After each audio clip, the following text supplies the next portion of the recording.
Okay, so Palantir just dropped what might be their most important earnings call ever. And look, whether you've been holding their stock for years or you're just trying to figure out if you've missed the AI train, what they revealed is huge. It really tells us everything we need to know about where they stand in this whole AI revolution. And it really all boils down to this one number, 114%. It's a mind-bending figure.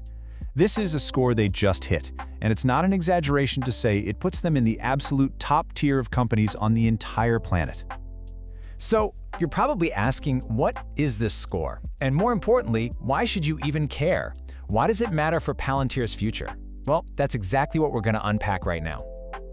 All right, let's get right into it. To really get a handle on that crazy score, we first have to look under the hood at the engine that's driving it all, Palantir's insane business growth. Just take a look at these numbers. Palantir's US commercial revenue absolutely shot through the roof. We're talking about their biggest potential market, and it just grew a staggering 121% year over year.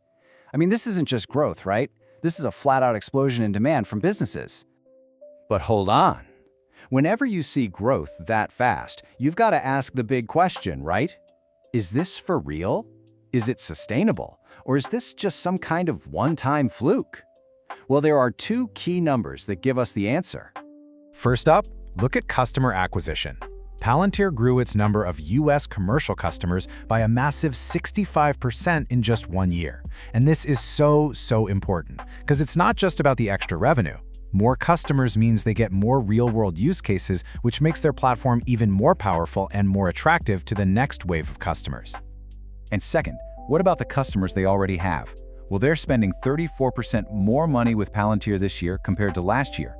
There's a fancy term for this, net dollar retention. But all it really means is that once companies start using Palantir, they don't just stick around, they double down.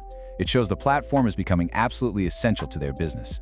So, here's the bottom line. You've got more customers coming in the door, and the customers who are already inside are spending way more money. That's it. That is the magic formula for healthy, high-quality growth that you can actually count on. Okay, so how does all this incredible growth connect back to that magic number we started with, that 114? Well, this is where we get into a really important concept for valuing tech companies today. It's called the Rule of 40. So why do we even need a special rule? Honestly, it's because the old school metrics, like the PE ratio, are just, well, they're kind of terrible for fast-growing companies. I mean, just look at Nvidia. The stock went up 4x, and its PE ratio actually collapsed by over 80%. It makes no sense. The PE just can't keep up.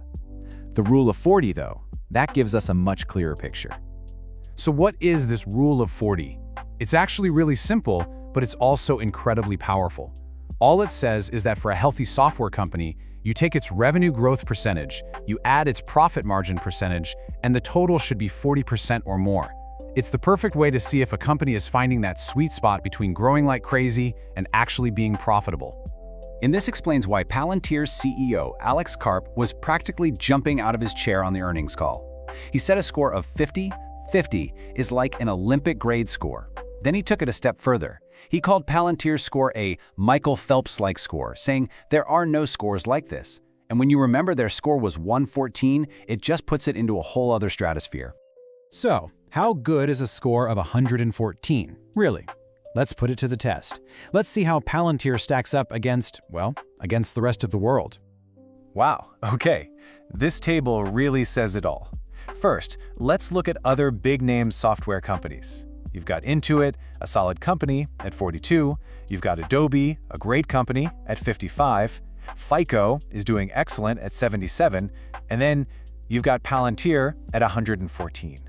It's just not even in the same league. They're playing a completely different game. All right, let's zoom out even more. Let's compare them to the biggest companies on the planet. Apple, it's in the 40s. Microsoft, in the 70s. And for companies that massive, those are fantastic scores. But look at the very top.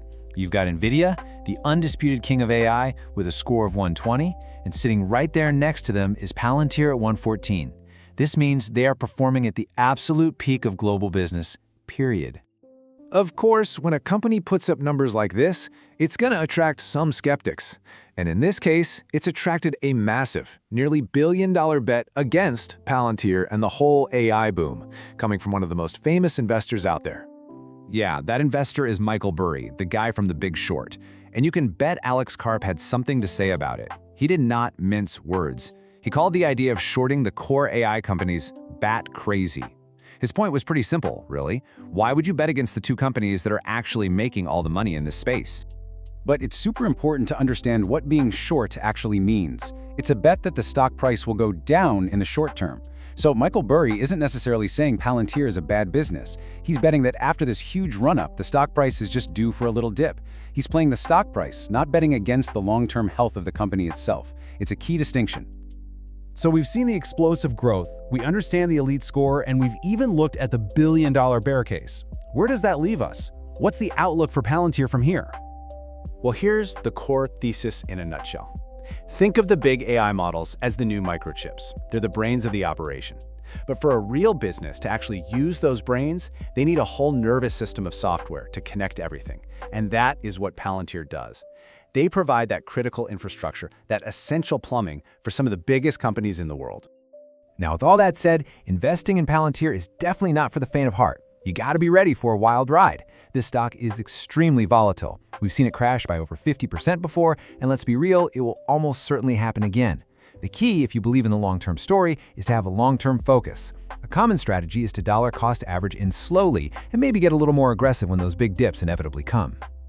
So when you step back and look at the whole picture, it's pretty clear. Based on the numbers, Palantir's performing like an Olympic champion at the very peak of their game. The billion-dollar question for all of us is, can they keep winning gold medals?